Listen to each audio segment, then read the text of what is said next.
Iman artinya bukan hanya mengaku Yesus di mulut saja, bukan hanya tahu tentang Yesus di kepala saja, juga bukan hanya untuk mendapatkan hal-hal sementara. Alkitab berkata, sebab jika kamu mengaku dengan mulutmu bahwa Yesus adalah Tuhan dan percaya dalam hatimu bahwa Allah telah membangkitkan Dia dari antara orang mati, maka kamu akan diselamatkan. Roma 10 ayat 9.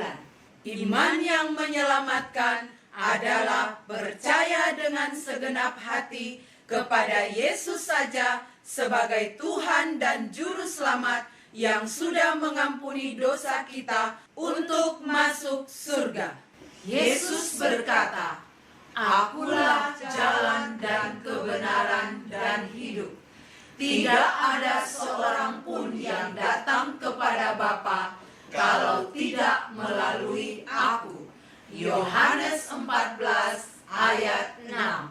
Apakah kamu mengerti bagaimana bisa masuk surga?